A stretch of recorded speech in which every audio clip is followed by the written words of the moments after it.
From TLDR News, this is your daily briefing for Friday the 27th of January 2023.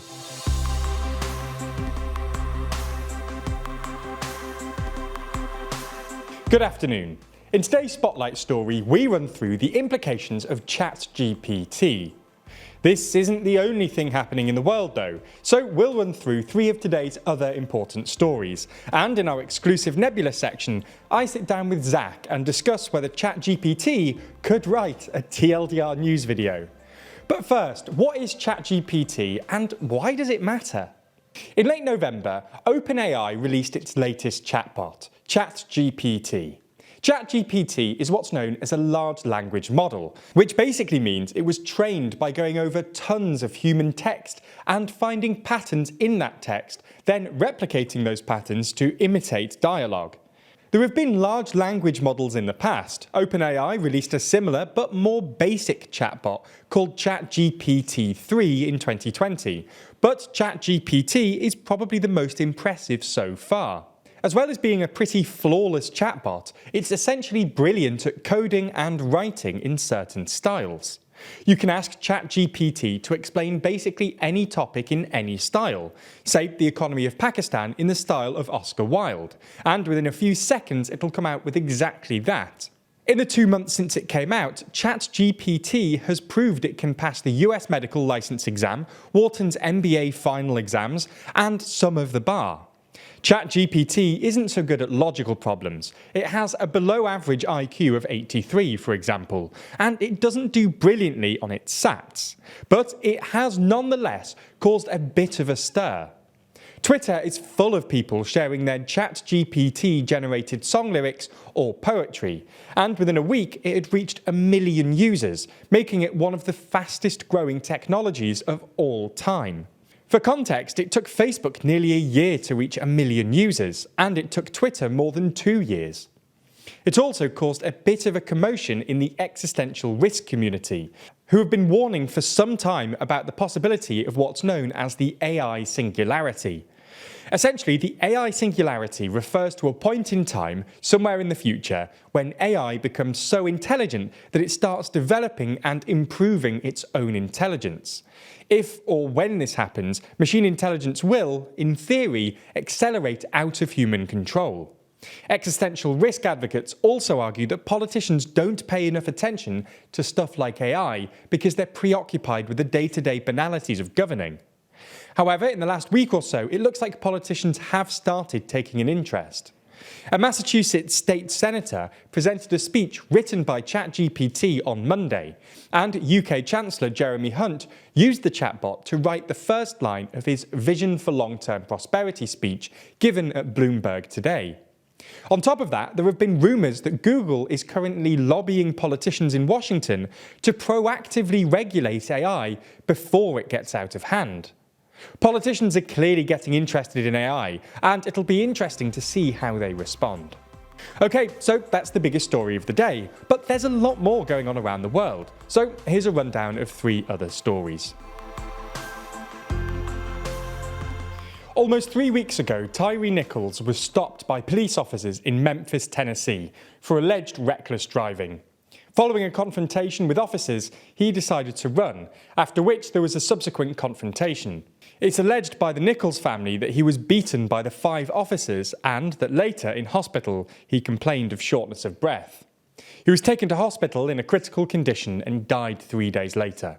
The 5 officers have been fired and charged with second-degree murder, aggravated assault, aggravated kidnapping, and more.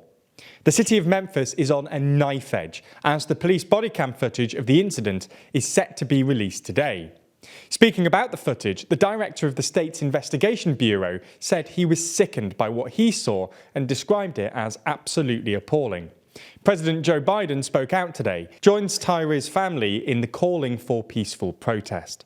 Outrage is understandable, but violence is never acceptable.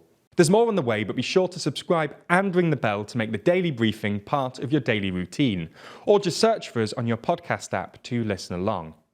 Earlier this week, Denmark's centrist coalition government introduced a bill to Parliament that would abolish one of the country's 11 public holidays in order to fund an increase in military spending.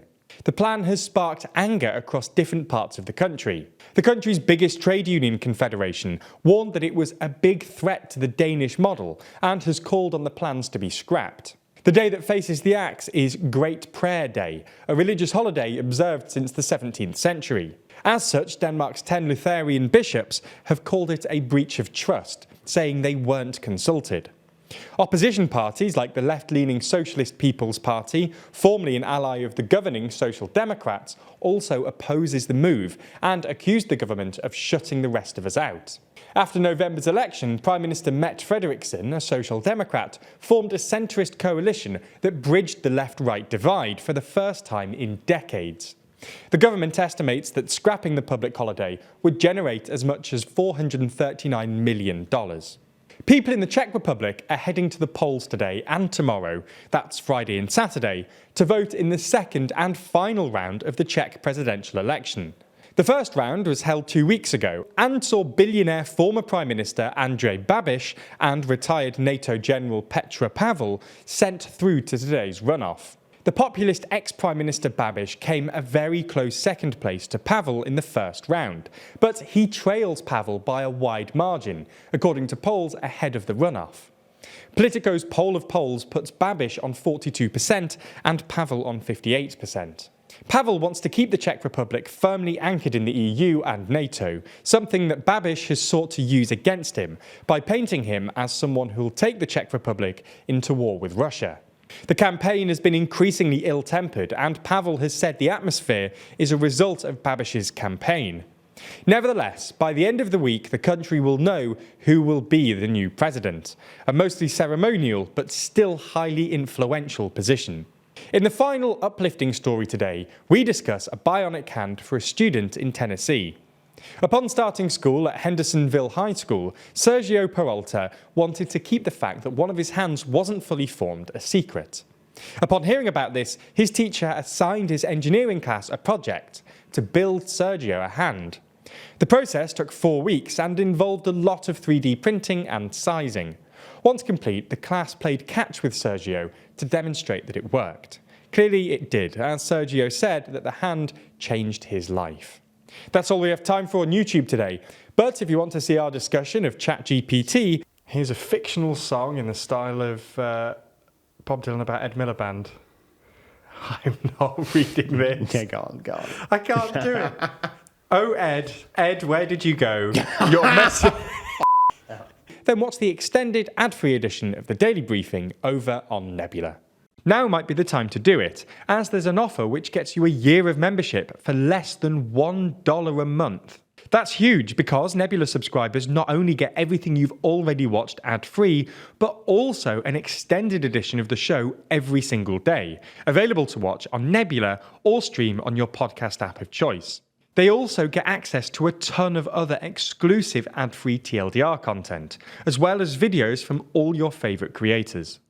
The good news is, like I mentioned, our friends at CuriosityStream, the streaming service which offers you some of the world's best documentaries, is offering an incredible deal whereby you can get both platforms, CuriosityStream and Nebula, for less than $12 a year.